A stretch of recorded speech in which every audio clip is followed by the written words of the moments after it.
Good afternoon, everyone. This is Feather from New Federal State of China. Welcome to our special English program, Miles Trial. So we're on live every day of the trial from 3 p.m. to 4 p.m. Eastern Time to bring you the most latest and updates and news on Miles's case. So as you know, Miles is the #1 enemy of Chinese Communist Party and the founder of New Federal State of China. And just so everyone's clear that U.S. Federal government put 12 financial charges against Miles and 1 RICO, and he has never pleaded guilty. The trial officially started the 22nd of May this year at the Southern District Courthouse of New York, 500 Pearl Street, room 26B. It's a public trial. If anyone's interested, you're more than welcome to go see it. The trial will last approximately for 7 weeks. So during every trial day, we are giving live updates, live posts on X under the account and at SC Speak. For core documents such as transcripts of the trial, you can go on nfscofficial.com. We have the transcript in both English and Chinese. You can click on the core cases on the top of the bar and to have an access of the transcript. We're also live on Getter, Rumble, and you can follow us at NFSC Speak. So today, we're in day 16 of the trial, and we have 3 guests today with me to give us a really awesome show. That's what I expect, and a lot of news as I'm not in court today, so I'm gonna be questioning our fellow feathers here to give some updates on the trial today. And please welcome Max and Jackson and Kevin. Hi guys. Hi everyone. What's going on, everybody? Thank you, Feather. Right. Thank you. So please tell us a bit about how the day, just a little bit rundown, like how was today generally. Don't give any details yet, because we're gonna get into that. Well, how about this? We can kick things off with a little bit of an update on Mr. Miles. Mr. Miles was in his light gray suit, handsome as ever. Black shirt, black tie, super clean, super sharp, super energetic, high spirit. So that's Mr. Miles' goal today, and with Sabrina, of course, she's in her, the usual as well. Everybody's very high spirited. Everybody, I mean, as always, since the very beginning of the trial, has been always a line outside the door since the very, early morning. So is there still a lot of audience today? Yes. Yeah? Yeah, I mean, I've gone there since, excuse me, around like maybe 8 a.m. Some of the people were waiting outside for over like about, an hour. Oh, wow. Yeah, 8 just a.m., to. so an hour, they arrived an hour before that. Yeah. Okay, Yeah, just so, to get in. Yes. Yeah, there's a line in the morning, there's a line after the break, going in, same Right. thing. Everybody's on time, the jurors, the judge, everybody. Yeah, so just so you know, there is a limited space in the courthouse that you can go in and then have a seat. But then if you don't, whoever wants to go to the trial, there's another room that you can watch the trial on a screen, and it's very, very high quality, and it has a good audio system. You can watch it from a different room. Yeah, so we have some news about Miles, and let's talk about before the trial starts. So the trial starts normally at 9:30. So I just wanted to make a quick correction. Yeah. So when people were waiting outside at 8 a.m., it was actually 1.5 hours before the court was supposed to be begun. So it just shows to you like the support that we're getting for this case and the general intrigue. Yeah. So Miles comes in at 9, and then in between 9 to when the court actually starts, there's actually a lot of important discussion. We're talking about a future witness that they're going to bring on. His name is Samuel Roberts, as we know it thus far. We will confirm once the gentleman actually steps in the courtroom.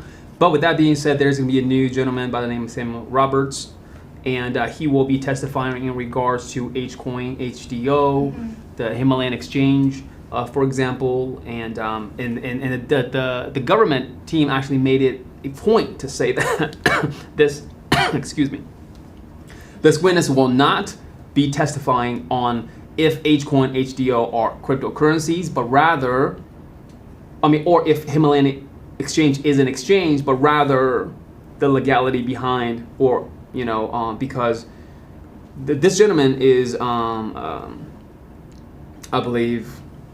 Is he with BitGo or is he Yes. the CEO of BitGo? Correct. Right. He's the CEO of BitGo, and he's going to go over why did BitGo terminate their relationship with Himalayan Exchange, to go over the logistics of that. Oh, and so there's a relationship with BitGo and Himalaya Exchange. Is that correct? Correct. Okay. So any change with the schedule? And, right. Yeah. So as many people have heard from yesterday's broadcast, they were talking about the fact that they might have to extend the next week for a full day, so it'll go on from 9:30 all the way to 5 p.m. And this is so that they can avoid the fact that extending the trial from the set day, which was July 12th, I believe. Yes. So the prosecution had asked them, because they were saying that on this pace, they might go to the end of July if they don't extend any of these days. Which is very interesting because, like we pointed out last week, the government had some scheduling witnesses, and they were all able to meet their schedule, along with the fact that they were actually able to squeeze in an extra witness last week. So that was very interesting. And I was told, I didn't witness this myself today, but I was told that the government had actually filed a 16,000 page exhibit or as evidence. Right. So from what I know in the office, that there is the CEO of Mercantile, right? That was scheduled to come in court and then testify on behalf of the government. Right. So you said there was a document that's 16,000 pages long. Yeah. Right. Correct. So the original document is 79,000. Oh, 79,000. and then the government said, hey, we cleaned it up at 16,000. Okay. And then how can you give and then to my knowledge, and then please everybody go to the transcript for confirmation, is that they had received this actually in April. In April. So and they the government received the documents, the 16, they cleaned it up, so the 16,000 pages document in April, and they just told the defense. They just filed it yesterday night. Oh, so they just filed the 16,000 pages long documents regarding to this witness last night for the defense team. Mm-hmm. Keep in mind, this is not. I don't think this is the first time that they've notified the defense in such short notice. Mm-hmm. I believe there were some witnesses that they notified maybe just a couple days before as well. Absolutely. Mm-hmm. This is also another reason why the delay is caused, right? Actually, I'm sure there's a lot of time were taken during the direct examination and cross-examination just to give a throughout questioning session and then to show the jurors. But then a lot of times spent on it's actually preparing for those testimony and the witnesses for to be fair for both parties, right? Yeah, absolutely. Okay. So let's start with the first witness. Actually, the witness number 15, I believe. She was brought yesterday at the end of the day. We started to hear her background and stuff, but I wasn't there, so I didn't really get to know her. And then what's her involvement in the movement and why is she testifying as outside of the government? Okay. So does anyone to give a little bit introduction to this witness? Yeah, I can. So she testified yesterday, 15th witness. Her name is Min Ran Wu. And she used to be a follower of the whistleblowers movement. She first heard about Miles on YouTube watching videos back in, I believe, 2018. And she was born in China and she came to the U.S. In 2001. Okay. And so today starting around 9:40. So first it was talking about the farm loan program. That's during the direct examination? Yeah, okay. of the prosecution. So they're talking about how much she invested in the farm loan program, which was $20K. And then they brought up an exhibit which showed the farm loan agreement, and they were just the prosecution was just direct questioning her about it. So for example, she was asking the witness how was the process of signing this, and the witness mentioned that she was sort of pressured into signing it very quickly. She mentioned that she had, I believe, 24 to 48 hours to sign the agreement, and so she didn't really get a chance to read it over completely. Okay. And the reason for this was because she was told that the CCP can close the bank accounts at any time, and so it's a bit of a rush to get the agreement signed. So so get the agreement signed. Is there anything else involving other investments that she talked about except for the farm loan? Yeah, I mean, they also mentioned, about the G Club's membership as well as the H coin quota. H coin quota, and this is like all of her involvements in the movement. I just have one question. So, did she have any translator? Was she fluent in English during the direct examination? Yeah. She was. I mean, I can't speak to her fluency in English, okay. but I guess there were many times where she gave non-responsive answers. During the cross. During the cross, and there was many times where Miles's defense counsel had to move to strike due to non-responsive answers. Right. Mm-hmm. Yeah. So you see a pattern in the witnesses, the right. so-called victim by the government, Mm-hmm. that the witness seem to have trouble understanding some of the cross-examination questions, and then answer questions not according to the question that was asked. Question was asked. Mm-hmm. Yeah. And, So just one point. For sure. I want to mention that like how you said there was a pattern. Mm-hmm. There's also a pattern between how most of the victims, almost all the victims, were also related to VOG in Sarah Way. Okay. In at some point in time. Okay, so VOG it was a part of the GTV investment, right? But then, so this is like the VOG. It was separated from the investment that goes to Miles, so it was go to the individual, which was Sarah Way was the responsible person for that part of the investment. So the investor would go to her, and then to give her money, and then they would unite to the full amount of money to invest in GTV. Yeah. So similar pattern with VOG, and then how was the cross like? Well, how about this? I mean, to add a little bit more to this witness number 15's background, Miran Wu, she actually is somebody that was a part of MOS Farm. Okay. Which stands for Mountain of Spice. Okay, which is based in New York. And what's interesting is that she invested not in her own name, but via an LLC. That's called Wonder Invest LLC. That's her company? Correct. She had her own individual LLC. Okay, so she invested with her company? I mean, using her company as the name, the entity that invested in and everything else. Oh, okay. So you can tell this is, and what's interesting is, when she was telling her story, she said that she retired herself 2010. So she's not actively working since 2010. Okay. Her husband is. Our defense tried asking some question about their husband. She didn't say too much. She did disclose and testify saying that her husband worked for a medicine company, from whom we don't know.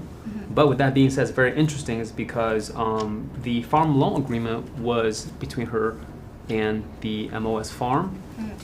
And a great point is that in the farm loan agreement, because we went through the legal language, I mean, the direct went through it, and then we came back. The defense went through it as well. So when the direct was asking questions about the farm loan program, they went over the use of proceeds, for example. What are the proceeds in terms of the dollar amount going to be used for? Right. The dollar amount that's going to be used for in the investment. In the investment, the program. Yeah, like for example, farm loan agreement into the GTV, for example. Right. Okay. Yeah, and then to make it very clear, adding on to what Kevin said earlier, that all the wiring of the dollars and the instructions were given to her via Sarah Way. Which is somebody that had a falling out with Mr. Miles, the whistleblower movement.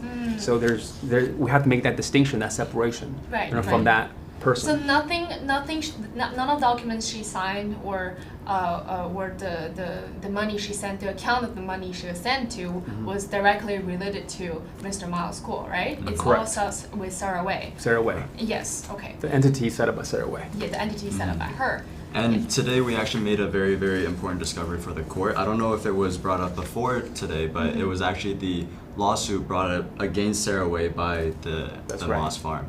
Okay. Yeah. So was this brought during the testifying this witness? This witness yes. Okay. So it was during the cross of this witness, and there was a lot of difficulty. It seemed to appear that there was a lot of difficulty bringing up this lawsuit and the conclusion of the lawsuit due to either government objection or the witness not answering that she recollects anything about it. So that automatically basically doesn't allow the defense to inquire more about the situation. So it obviously tells the juror that this specific piece of information might be very crucial to understanding the whole picture. Right.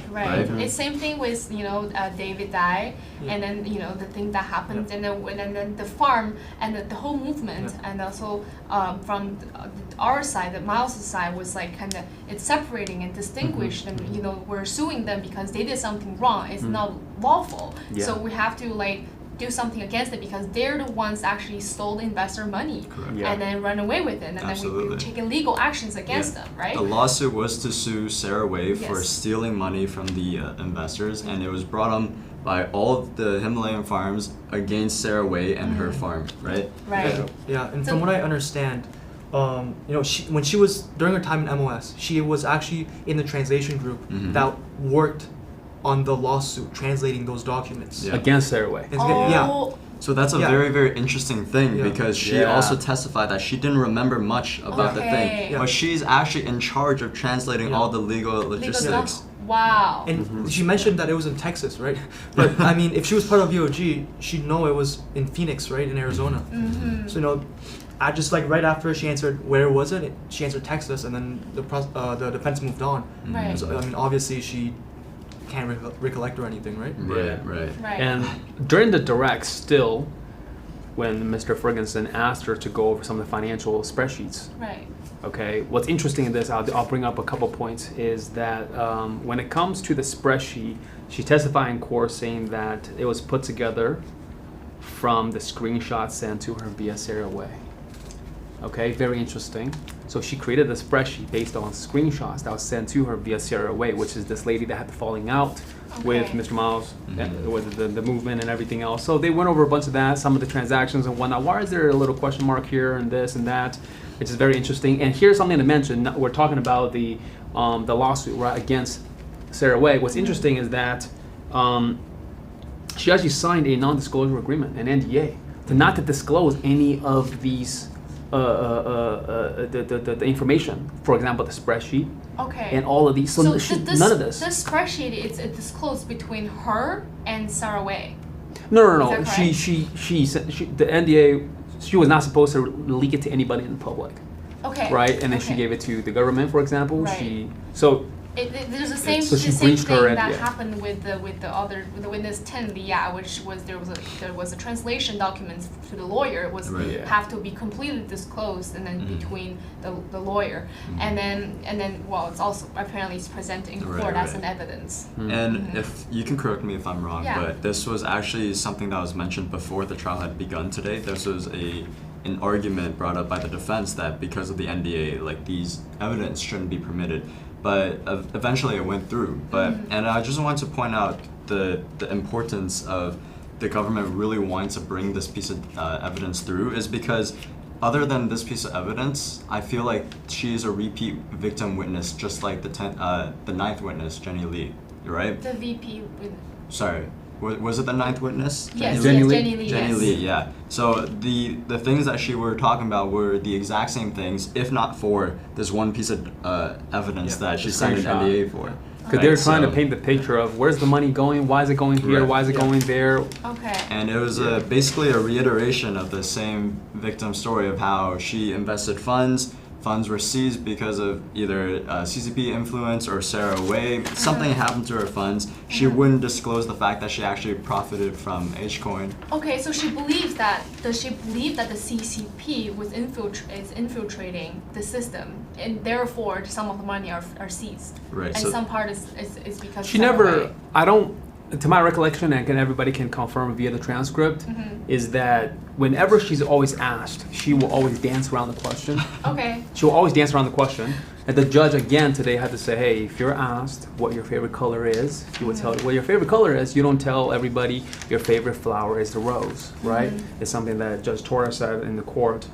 So it's very interesting. And in terms of her story, because towards the end, we'll go over that, but I can mention it really quick, is that towards the end, when the cross, Mr. Scott asked her about if she still believes, if she's anti-CCP. You guys remember what she said? So at the end of the direct examination, End of the cross. The cross. So because Mr. Scott, that our defense lawyer, asked correct, if she's asked her. Still okay. She's anti-CCP. What's interesting is because he mentioned that you because of your history, right? Your family's history with the CCP and stuff like that, and she mentioned that her dad sacrificed, fighting for the CCP. So she couldn't even tell everybody what really happened. Okay. It's something what's that's going slightly on. different from what she said yesterday, though, when she was Very asked different. why she started to be interested in Chinese politics. It's because of the illness and some the illness of the family and stuff yeah. like that. Absolutely. So her story is, she's iffy. She's like not giving a full, clear picture of the motivation why. So I just wanted to draw relevance to last week's Move On, and this idea of like the CCP and their influence on this whole case has gotten all these witnesses in kind of like a spiral, because they don't know exactly how to answer in a way that presents their case better, because after all they are working with the prosecutors, right? And last week when Mulan was asked if she was ran in a circle asking about the CCP, and at the end testified, "Are you here testifying against MILESGUO?" And to which she answered no. And it was obviously a blunder, but it was just because she wasn't able to admit that MILESGUO was anti-CCP, and that revelation came up today as well. Like, again, is MILESGUO anti-CCP? And she would not admit that MILESGUO was the number one enemy of the CCP. So do you guys want to explain there was a specific piece of evidence that was brought up by the yes. It's a two-part. One is the Operation Fox Hunt that was brought up in court. Our defense lawyer Scott went over what Operation Fox Hunt is, reading over the actual the language of it, and then she went over it, and then Scott asked her, well, after learning about Operation Fox Hunt, like, do you still believe Mr. Miles is not, or he's not anti-CCP? And she's like, okay. She still doesn't believe that he's anti-CCP. So Scott asked her. She doesn't believe that Mr. Miles was anti-CCP. Correct. Okay. Yes. And then Scott asked her, well, let me show you something else, right? And the other thing that Scott showed her was the targeting of the CCP in terms of the cyber warfare and everything else, meaning they had people that were, writing articles. They had a specific quota of what they needed to do every single day, targeting Mr. MILESGUO, the Hong Kong protest movement at the time, and then the COVID-19 pandemic. And then he asked her again, do you now believe that he's anti-CCP? Why would the CCP go after him? Yes. This way, say? Right? She's like, no, I still don't believe. Okay. And then so the Scott asked her, what was the question? That's very interesting, because that really contradicts how. Also, I raised the question in me that what's the first reason to join the movement and then to start listening to Miles, because she started. I remember yesterday she said she started listening to Miles 2 to 3 times a week and listen to him every day on YouTube, and starting from 2018. And because he was talking openly about the evilness of the CCP and the things they've done, right? And then now she's saying she doesn't believe. Well, she doesn't believe at the time or now? Now. Oh, she doesn't believe. Yeah. Okay. Yeah. And it was funny because this was after, Jackson mentioned that all this evidence was listed out. These were official documents listed out by the U.S. government, because these were cases that the U.S. government had to deal with, right? Like the foreign operatives operating to slander Mr. Guo in terms of like media warfare, cyber warfare. There was a list, Operation Fox Hunt, that showed that Mr. Guo was the highest priority of the CCP's repatriation efforts, right? So, and then after all this was listed out, she was asked, do you still believe Mr. Guo? Why would the CCP spend $4 billion to stop June 4th, 2020? Right. The targeting it speaks for itself. Right. And when she answered no, there was no further questions from the exam. So that was a very clean way to end it off, because keep in mind, these people are under oath and they are permitted to tell the truth, the whole truth, like as in the complete nothing but the truth. Right. So, Yes. You could just throughout her entire testimony, you could tell there was very clear inconsistencies. Like, for example, I believe Scott, he asked the witness if she wanted the interest, and she straight up just said no, and then he brought up the farm loan agreement, right, and talked about the interest. And then she was like, okay, so you want, and then he was also like, but you testified to he told the prosecutor in this specific meeting on this specific day that you were upset because you didn't get the interest. And then he switched to a farm loan agreement, and then he was like, so you couldn't get the interest because you terminated the contract before it was due. Maturity date. Before the maturity date, right? Yes. So you don't get the interest automatically, right? Right. So, but then you testified that you don't want interest, but then another separate meeting you wanted interest. So it's just very inconsistent. And I'm sure the jurors saw straight through that as well. Right. So it's interesting. I also see a pattern here. Like they were upset about losing money, and then some witness they turned their back, and then the cross-examiner is saying they're not interested in those money financially. Right. So there's a very huge contradiction in their intentions. Absolutely. And if we may, can we dive into like the next witness? Or no, not yet. Not yet. There's still a bunch. There's a lot to talk about regarding this witness because one highlight each. One highlight each. I wanted to talk about how she claimed that she lost $14,000 in her total investments, and how we can break that down. So she said that she invested $20,000 into the farm loan program, and that was only returned 92% if I remember correctly, right? And that was by the SEC because of the whole Sarah Way, like the Moss v. Sarah Way lawsuit. She also said that she invested about 4,500 into H-Coin, and that was actually refunded to her. It was her private placement that was refunded to her, and she claimed that she didn't have an account, but to give a bit of explanation why she didn't have an account with the Himalaya Exchange was because she was currently residing, she was a U.S. citizen, and at that time, U.S. citizens, Canadian citizens, Japanese citizens, there was a dedicated fund for them to purchase this H-Coin, right? So that was one part, and her final part was that the fact that she cited that she lost $10,000 to a G Club's membership. Now that one was very funny because that was the only one that wasn't returned back to her, right? But it's because G Clubs, as you all may know, like G Clubs, when you purchase that agreement, it's a membership, it's non-refundable. It's like you're paying the service to already get these benefits, and you're very clearly listed out what benefits you're getting, right? So to give an anecdote, right, like give a metaphor, it's like me saying I want to refund my Amazon Prime subscription from last year because I just feel like I didn't get enough benefits. Right, and then I believe she's also familiar with G Fashion, Absolutely, right? And then did she ever use the benefit of G Fashion? She said she wasn't fond of the G Fashion pieces. That's not her style. Right, but she never denied that she had the 10% discount from G Fashion, which is very, very interesting. Okay. And then we know in the future there will be more services going to be provided, right? It's a lifetime membership too. And also for the refund, I also have a really interesting question because similar to other witnesses, when they were asked if they ever go to MILESGUO directly for the refund, I want to ask, was she asked that question too? Yeah. I mean, before we go there, I do want to bring up the fact that there's this direct with the government. Right. And then we found out from the questioning that she testified she got 44,500 H-Coin, Himalaya coin. 44,500. 500. Okay. And then the question was,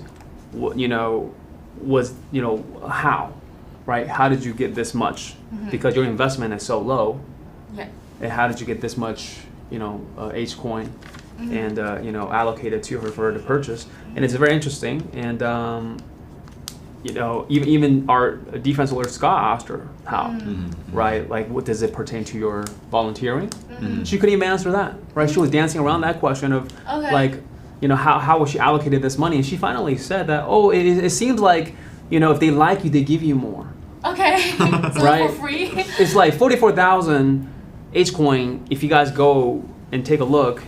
Even at $10 each coin, that's well worth above what how much she's vested. Right. But anyways, but that's something I want to bring up. It's very interesting. It's just like how to answer your question though.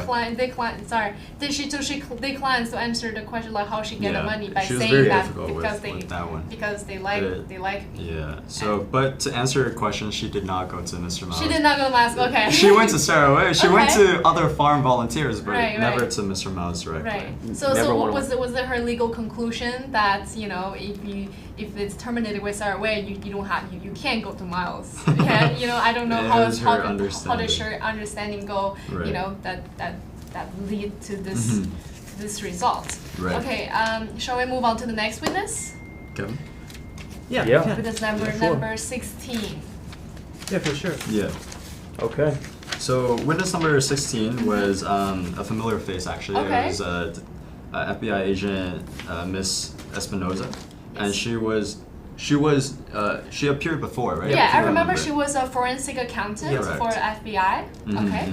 And she was retestifying because she was approached by the case team after her testimony to review some further documents. Okay. Right. So, and these documents, these financial documents, related to mainly the money transfer following after Crane Advisory Group, and where that money actually led to. So the after, you mean like after that witness number 14 left, right? It's the banking relationship guy. No, her name is Kimberly Espinoza. Right. I'm saying like, is this what is this money about? Is it the? It's about this guy, the gentleman by the name of Khaled. Yes. Right. Yes, about the company that he created, which is called Crane. And we found out today in court that he actually had 9 different accounts that he was using, and it's very interesting. Like there's 2 on the screen. They had a a bubble chart of the companies. There's 2 with Capital One, and he has 7 accounts on the right with 3 separate banks. Okay, so he had a bunch of different accounts that was created that was moving the capital so it around. wasn't shown to when he was present in the court, but then That's right. And then this government witness, the forensic accountant, showed this correct. A very transparent picture of the bank accounts under the Crane company, right? And it was just one specific piece of evidence. It was essentially a flow chart, and the direct and the cross were very, very swift. The whole ordeal lasted about 45 minutes, with the cross exam only lasting 10 minutes. So would we have Kevin dive into the details of what was presented, as he is our resident economist? Yeah, so I mean, it was just a flow chart of, a PowerPoint of just showing all the bank accounts and their signature cards. And so a signature card is just showing, I guess, all the details of the bank account, like the ultimate beneficiary owner, the names, the addresses, and stuff like that. And it was also showing sort of the money flow between accounts. And the prosecution tried to show the different numbers that flowed from each account into where. But during the defense cross-examination, Scott Miles's defense counsel was able to clear up a bit more about what each transfer was for. So, for example, there was an internal transfer from one account to another account. Hamilton, yes. Yeah. So that was an internal transfer, but it wasn't really clear. Left. Yeah, it wasn't really clear during the direct, and so during the cross, they cleared it up. It was internal transfer. It never left to another account, which is within different accounts of the same company. Yep. And then like Jackson mentioned, they were showing the accounts at different banks, such as IDB Bank, Capital One, Signature Bank, and then there was also, I believe, 4 accounts at Morgan Stanley as well. But for some reason, they didn't show it in the PowerPoint, which is quite interesting. So similar to last time, she was present in court and then to testify a PowerPoint that she might have some correction. She made some correction for, and then to say what is this, what is that, right? Yeah. So again, you have your prosecution painting one picture and then the defense trying to clear it up, right? Right. Yeah. And because she was only asked to say, is this what presents as on the PowerPoint? There wasn't much depth into it. I believe the jurors, if they wanted depth, they could have looked into witness number 14, Haitham Khalid, who was the owner of the Crane Advisory Group, and that was definitely a testimony that held a lot more depth. And we all know what happened with that witness. Right? I feel like, in my personal opinion, if they did bring up this chart while we're testifying, going over everything with Khalid, then would have been dismissed. I mean, dismissed in terms of from everybody in court's perspective, right? The audience, as we're watching this, because like, oh, you then connect the dots. Oh, this guy had this many accounts and he was moving money. Okay. So, but anyways, they want to bring an expert witness back, which is very short. You know, this FBI forensic accountant, Kimberly Espinoza, they brought her back. I believe it was like less than maybe half an hour, right? Yeah. It was like very, very quick. And what's interesting is when Scott asked her, what version, of the PowerPoint were you given, right? When it got to you, and then she said, well, it's probably second or third. I think third or fourth. Okay. And then she says she believes the one that we're using for now is like fifth or sixth. So as you can see, these expert witnesses are just basically testifying on top of documents that were presented to them. Right, similar to the video analysis person. Yeah, so, exactly. Yeah, they have no knowledge of what the entities actually are. They just literally testify as to what's on paper as witnesses. What's on paper literally. They don't know, like you said, they don't recognize the names at all. But one specific name that keeps coming up is Haitham Khalid, right? And it goes into the 16th witnesses. 17th witness that they brought on today. It was essentially a very fast-paced day. Okay, so sounds good. So the document she testified, it's during the period that the Queen. So it was like around a year or so, less than a year, right? Where the Queen was created. Yeah. So that's the time period. The amount of accounts that he created and the money transferred and the transactions between the accounts and etc. Okay, let's move on to the next witness, shall we? They want to show the disbursement of some of the funds from Crane into some of these other accounts because the next witness, Mawa, was brought up, right? The mansion in New Jersey was brought up because I believe they wanted to show, because they brought up, oh, here's the purchase agreement and the selling price of Mawa. Is it still with Kimberly Espinoza? Yes, I mean, it was brought up, but then the next witness, with number 17, is Jamie Wilson. So, as you can see, everything is being very well planned. And then, I don't know if we mentioned that before, yesterday morning, both attorneys were talking about Judge with regarding the schedule because the prosecutors keeps changing the order of witnesses for the following week because, there are changes they made, but then, the defense team has to respond accordingly and follow their schedule and then as well as those changes. So as you can see, it's very well planned and each, when the Khalid, which was the owner of the Crane, the first time bring up on the court and then follow up witness has also something to do with the entity Crane. Right. Yes, and then the Mawa is brought up. So tell us a little bit about that. Okay, so it pretty much essentially transitions from there to the 17th witness, right? Which is her name is Jamie Wilson, JamieWilson, witness number 17. She works at the Bank of Princeton as the bank's secretary, Brand Secrecy Act officer. Okay, and she's somebody that's supposed to, protect the financial institution of, money laundering and XYZ. So she does a little bit of investigative work, essentially from there. And from there, let me take a look. They went over essentially. So her job is basically to protect financial institution, which is, her employer, Bank of Princeton, from acts such as money laundering, tax evasion, and terrorism funding, stuff like that. And she does this by monitoring all the transactions and activity within the bank. Right. And so I believe the OFAC list was mentioned as well. And so the prosecution was asking about do you know what the OFAC list is? Can you please explain? And she was talking about that. And then moving on from there, they were talking about there was a BSA review of Lamp Capital in September 2020. You know what is the BSA review? Yeah, so BSA, like Jackson mentioned earlier, it stands for Bank Secrecy Act. Okay. So I believe it's just a review of the account. Right. It's essentially a very in-depth vetting process of whether or not this account deserves to be, or like just the details, the descriptions. Yeah, the source of funds, capital is coming in, what are the people behind some of these accounts, and to see if it's valid, if it's legal, things like that. So what was the main arguments brought up by the government team on this with this specific witness?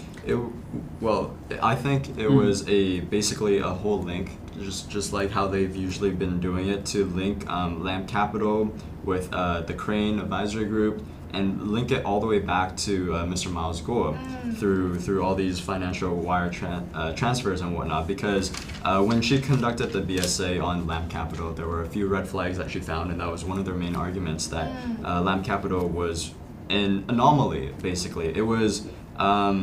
Haitham Khalid was the advisor that brought, but wasn't the one that was actually signing it, if I was correct. Yeah. And the ultimate beneficiary was a non-U.S. citizen, which is fine to her knowledge. But does she know the person? Was it mentioned that she knew who the ultimate beneficiary was? I don't think so. I don't think so. But one of the other points was that it was opened with 10 million in the account, which is, in her words, significantly more than the other average person. You're right. Because Bank of Prison is a regional bank, right? I believe she mentioned it services New Jersey and Pennsylvania, 26 branches in total. So yeah, so if you see 10 million coming in, it's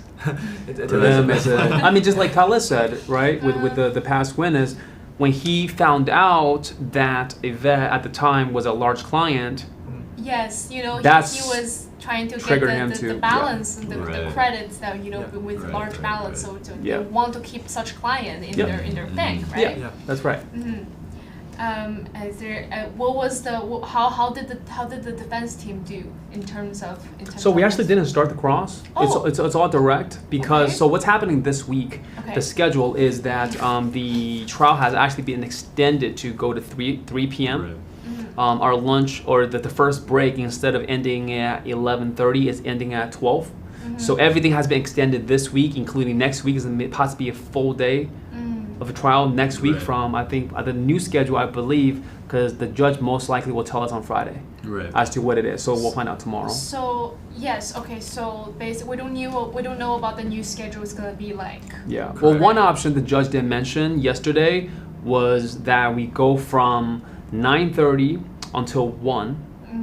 1 hour break till 2, and then 2 to 5. Right. That's one option. Yes. And then one of the jurors brought up at the end of yesterday's trial that, hey, could we possibly consider breaking up into two breaks?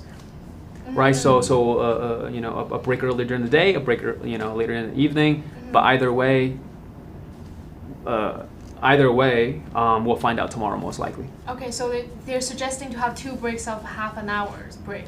Yeah, right? well, each half an hour. Possibly. Okay. So we'll find out tomorrow to make sure what the new schedule is for next week.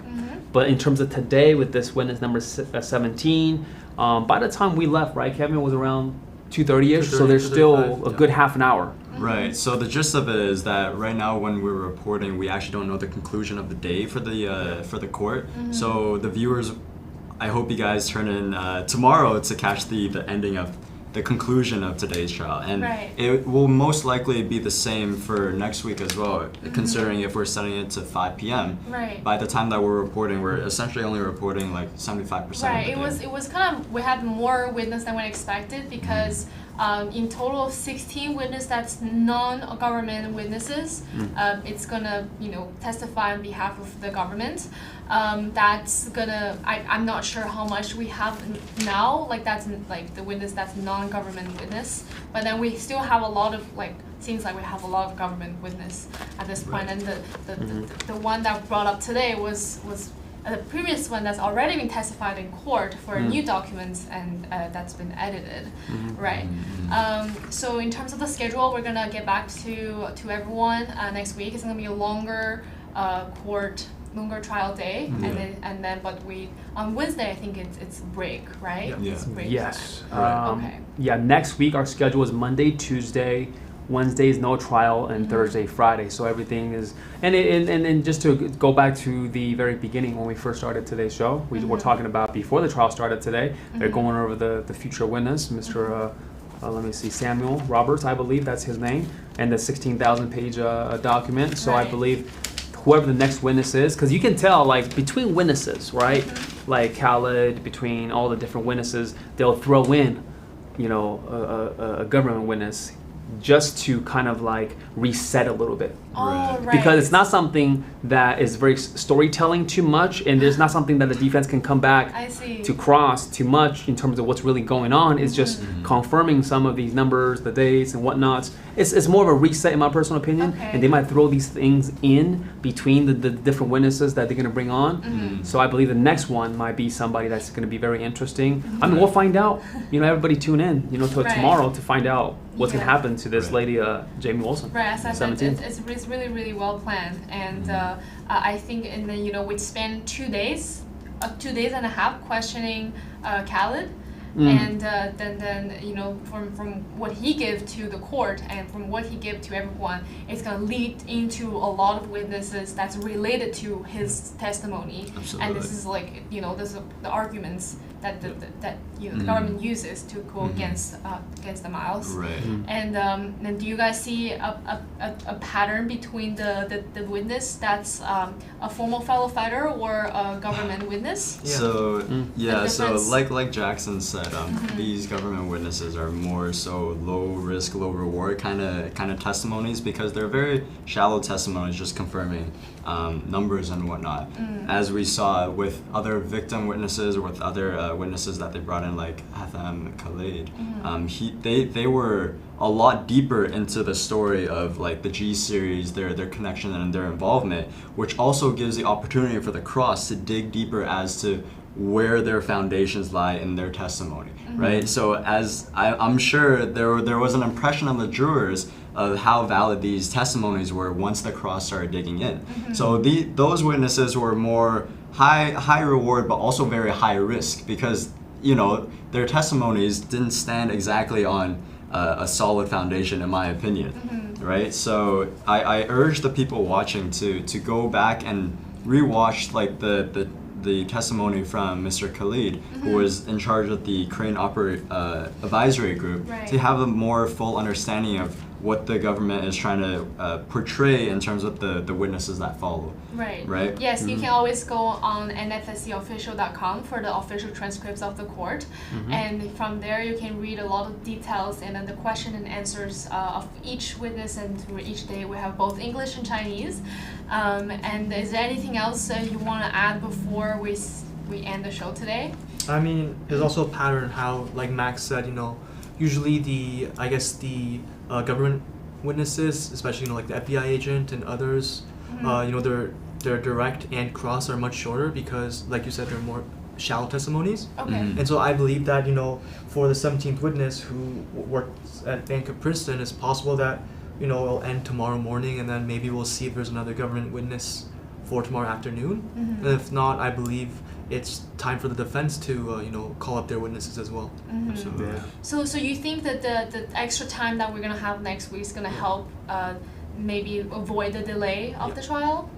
Yeah, I believe possibly the next one could be their start witness. By the sound of things, 1,000-page document. This gentleman's going to talk about what happened between the termination of their relationship with Big Go and Himalayan Exchange. We're not going to. He made sure to bring up to the judge. Well, he's not going to testify about whether H-coin, H-dollar is real. Cryptocurrencies, whether the Himalayan Exchange is real or not, but so you can see that they're leading up to something, and it kind of makes sense with the timeline where tomorrow, let's see what happens tomorrow, and then Saturday, Sunday is the amount of time that everybody essentially had to dig in to figure out how to fight the next Monday and Tuesday. With Wednesday coming up, we'll see what happens, but it's getting very exciting. Right. And then we counted the day a little bit today, actually, that we're like halfway through if we count all the days together. We have 15th day left in this trial, but if not even a bit more. So we're gonna read a little bit the show comments of the people watching the show right now, and see if there's an answer we can answer, or there's some feedbacks we can give, and then let's see. Say hello. Hi, Angel Girl. Hi, Free MILESGUO, and then take down the CCP and the Chinese. And this. And the Chinese people free. Right. Free the Chinese people. Free the Chinese people. Oh, yes. free Mr. MILESGUO and take down the CCP. Got it. Okay. Right. Thank you. Yeah, I see there's a comment underneath. Salon 555. Salon 555. Hello. What is this about? Who is this guy and what happened here? Okay, I'm gonna give a very short introduction. Maybe we can add on to it because you guys, you know, have your own perspective. So, this is a special program, English program for Miles trial. MILESGUO is the #1 enemy of the Chinese Communist Party. He exposed a lot of the evilness of the CCP and the things the CCP has done to the Chinese people and as well as the rest of the world. Mm-hmm. And he is the founder of the new federal state of China. And we're all the fellow fighters here, and then we're doing this show. We're giving updates for people who are interested in this in the trial, because the U.S. federal government has put 12 financial charges on him and 1 RICO. So he's on trial right now, starting May 22nd. We are here to give live updates every single day. So this English show at 3 p.m. to 4 p.m. Eastern Standard Time. And yeah, is there anything else you guys want to add on what is going on? Yeah, for sure. From my understanding, Mr. MILESGUO, because he was the #1 enemy of the CCP, he had fled and lived as a political dissident, a refugee from the CCP here in the U.S. And here he is also established, like you said, the NFSC, the new federal state of China, mm-hmm. as a way to give the Chinese people a newfound freedom away from the grasp of the CCP. He has repeatedly stated that the CCP has kept 1.4 billion people in imprisonment, essentially, in an open-air prison back in China, because they're restricted from speaking out. They don't have free speech. Mm-hmm. They don't have their basic liberties, right? Mm-hmm. And they've been indoctrinated in ways that we can't even imagine living here. And to aid his quest to take down the CCP, he has created an ecosystem to help fellow fighters in terms of their investments, in terms of basically providing resources for us in a very beneficial way, and I'm sure we're all very touched by that. Mm-hmm. But because of his activities, it has also caught on the attention of the U.S. government. Yes. So that's why he's currently in trial right now in the Southern District of New York, undergoing. Perhaps it was the third full week, right? Third week yes. of his trial. Mm-hmm. As you said, 12 indictments, mostly financial, and 1 RICO. Financial, yes. A lot of main arguments about the trial is that he committed fraud. He was frauding people because CCP took his money. But then, if you learn a little more about this person, MILESGUO, he is a billionaire. Back in China, and he has lived in this lifestyle of his, like a special lifestyle for decades. So there's the only way to because a lot of investors' money got frozen, right? Mm-hmm. And then the government claims it's Miles that's trying to do money laundering, trying to defraud people by giving the label of taking down the Chinese Communist Party.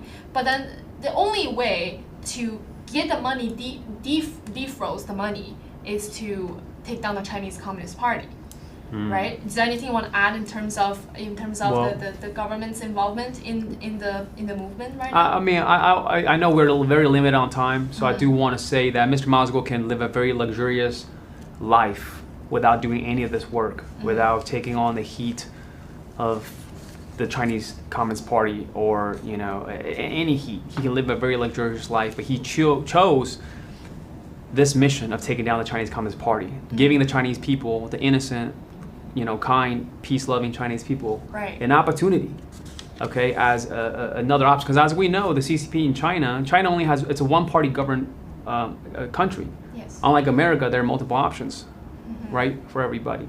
So I just want to say that we can be the very first generation of people ever, after all the emperors, the dynasties, the dictators, and the whatnots. We can be the very first generation of people, as you guys see on the screen, Feather, Max, Kevin. And Jackson. We can literally be the the first ever generation of people to bring freedom of speech, freedom, a democracy, one person, one vote. I mean, you name it, true rule of law back to China.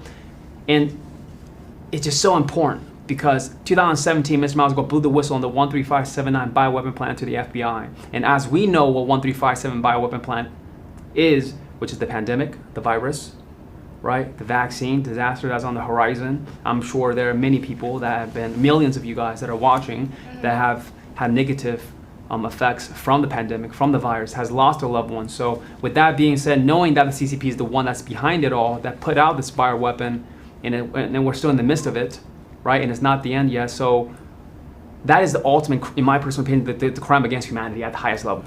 Absolutely. What other reasons do you need? Yeah. And I urge everyone to please keep up to date with this trial. It really is the trial of the century. It affects the entire world. We want more people to be aware of what's happening to MILESGUO and his mission to take down the CCP. We're trying to wake up Americans, stop America from becoming the next CCP, right? And a lot of what we do here at NFSC is working towards that goal. And if you go on YouTube, there's actually a 30-minute video explaining who is MILESGUO. I think it's called Why is MILESGUO? And you can search up at the person who uploaded it. It's called the Star of Liberty. There's a 30-minute video explains you who is he, and then from his experience since a child to the step-by-step how why he became the person he is today. It's a really precise, very very good video to watch if you don't know about the movement and if you don't know about MILESGUO. And thank you so much, Kevin, Jackson, and Max, and thank you so much for watching and the follow-up with the trial. Is very important because I want to say at the end of the day, it will not only prove that Miles is innocent, and it also will clear that his goal was unified. It's always the same goal that he had since day one. He decided to start this movement, and also it will prove the infiltration of the U.S. government, by the CCP, the infiltration by the CCP. And thank you very much, guys, for watching. Please follow us on X, Getter, and Rumble. NFSC Speak will post live updates every single day about the trial. And we're having this English special program every day of the trial day from 3 to 4 Eastern Standard Time. And thank you so much for watching. See you next time. All right.